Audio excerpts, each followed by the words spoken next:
Welcome to our second video. This past summer, Mel and I had an opportunity to do an ocean crossing on a Curve 52 race boat, Fast Exit 2, which competed in the Transpac race from Los Angeles, California to Honolulu, Hawaii. Fast Exit won its division, was also third in the ORR monohull overall category, and fourth in line honors. We were excited to be able to be part of the crew that sailed her back from Honolulu to Long Beach, California. I'm proud to represent our friends back home in Annapolis. We met Fast Exit and the rest of the crew at the Hawaii Yacht Club in Honolulu after flying in from Annapolis. Our first task, after meeting Tyler and the rest of the crew, Corey and Hawk, was to prep the boat for the trip back to California. We had to remove all the race sails, clean the boat, add some creature comforts for our trip home, and add 2 150-gallon fuel bladders to the boat. The plan was to sail northeast for about 4 days, beating into the wind, and then turn east once in the North Pacific High, where the winds are very light and motor sail until we reach about 600 nautical miles off San Francisco, then sail southeast on a broad reach to reach LA. We provisioned the boat for our trip, which Tyler expected to be 12 to 14 days underway. After loading 3 shopping carts with food and supplies for a crew of 5, Molly used her exceptional organizational skills to pack it on board. She had to put it in a portable refrigerator freezer the size of a picnic cooler and 2 pipe bursts. Needless to say, race boats are not built for comfort. They're very Spartan. Good news is that we had a head on board, but not a sink. The galley consisted of 2 jet-boiled camping stoves and a microwave that Tyler had shipped in from LA specifically for the return trip. Our transit started on a beautiful Thursday morning, motoring out of the harbor towards the west side of the island, where we would turn northeast and start sailing. Back to the land of Pacifico. Yes, of course. Just made in the Gulf of America right there. Does it actually help? Well, yeah, it would shock me if they changed that. Alright guys, have a good one. Watch out for each other. Watch out for the boat. Cheers. Cheers. And thanks, Tyler. Yes, No, thank you guys. You guys have been crushing it, working super hard. I'm really happy with the team we've got. It's going to be a good trip. Absolutely. That's good.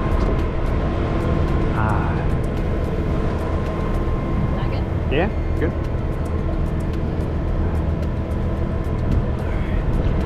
So what are the 5 again? It's departure, 1,000 miles. Departure 1,500, 100 arrival. Sweet. At a minimum. At a Well, I minimum. would say at a minimum, it's like really departure arrival. And this came from, was on this boat, the Rio. We did the Hobart race, and then we were delivering the boat back, and it was kind of heinous. And the captain liked to indulge in a beer or 2 every now and again. And he would just sit there, oh, look at that. It's the 132 mile beer here. You know? Crack another beer. Sweet. But I have had issue leaving without a departure drink. You know, some people, it's not a beer, you know, they drink seltzers or whatever, or some people don't drink. You gotta have something. Yeah. And I have departed Hawaii 3 times for one boat before, because shit just kept going wrong. And ever since, like, I'm never leaving without a departure beer, day or night again. Things were nice and calm until we got around the west side of the island. We hit 20 to 25 knots of wind and 8 to 10 foot seas.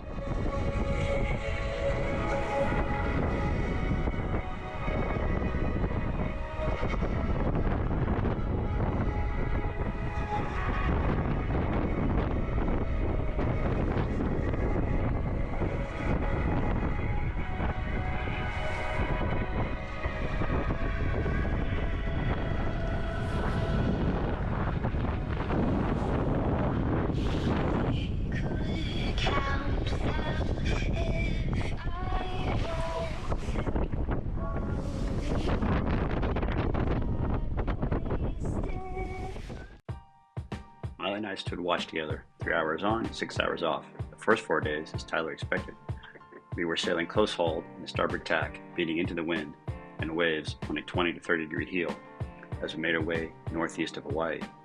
Everything was difficult to do. Just getting into our foul weather gear was a challenge as the boat pitched in the seas. The only 2 somewhat comfortable places were on the helm and in the rack. Eating was also difficult. No one dared to use the jet boil stove. Thankfully, Tyler made dinner for the crew using his microwave every night. Dinner was simple, meat and starch, but warm and hit the spot. After sailing northeast, the weather started to calm down on the 4th day. We still had the occasional rain squall, but were able to avoid most of those. At least Molly and I did. Corey and Hawk decided to sail straight through them.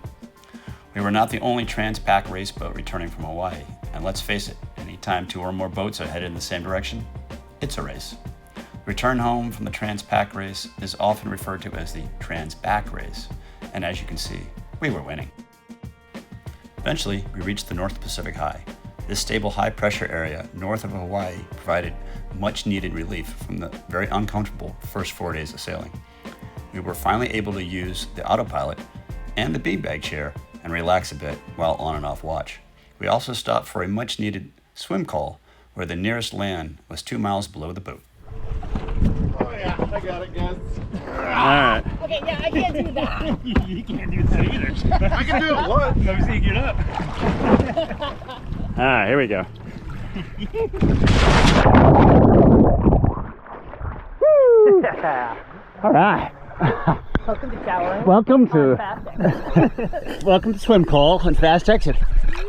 It's amazing how fast that boat goes away from you.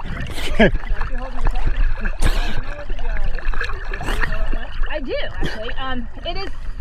It's in the head, Okay. next to the dude like storage bin because I had it in paper products and I was like, I'm not really subscribed. Where the flying fishies? They're flying. They're above you, dude. You can go about flying.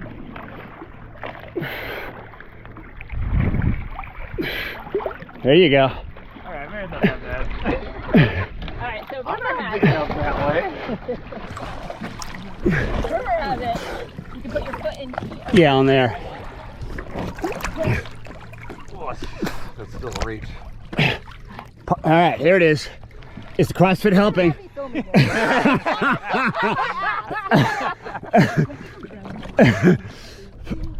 You good? Alright. See? Not too bad.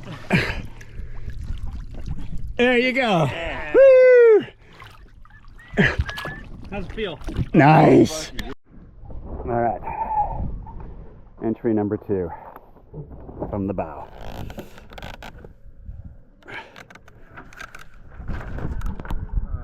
Shower part, you just push the button. And then there is an open close on the handle. Here we go.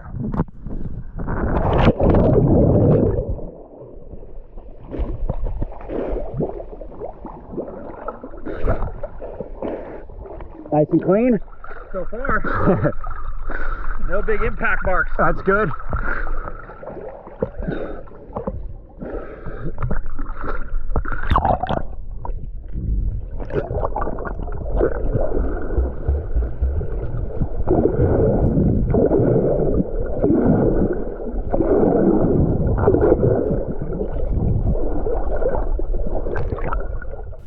We motor sailed, more motoring than sailing, for the next 8 days, dodging ghost nets and other floating debris that collects in the North Pacific High.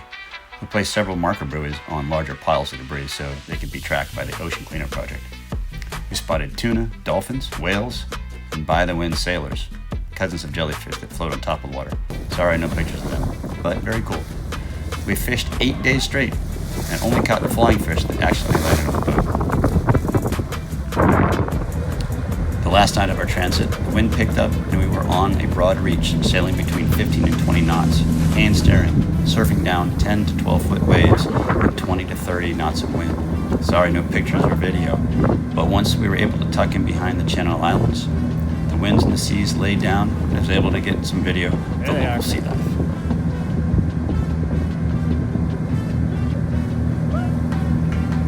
We also saw a mola mola, otherwise known as a sunfish.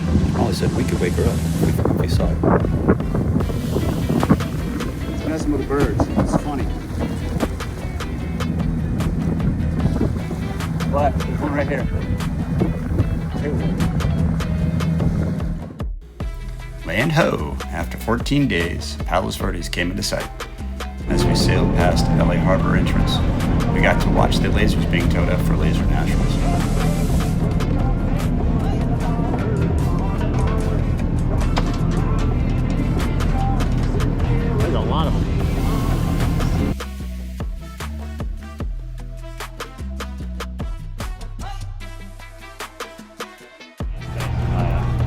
South Long Beach Harbor, I realized this is where I'd watched where we my watched the race nephew from, right there. race Ballast Point. dinghies a few years ago. Yeah, and then beer. Small world. Yeah, and there's where they were racing, right there. Are we going right here at the stock here? We're gonna go up here to just ahead. Okay. We can go ahead and go finish. Here. All right, guys. Cheers, all. Excellent freaking job. Cheers, cheers, cheers. Yeah, awesome work, guys. Whew. All right, we made it. Safe and sound. That's good. Very good. And to think, it's the first beer we've had since we left the dock in Hawaii. Unbelievable. After 14 days at sea, we made it safely from Hawaii to California.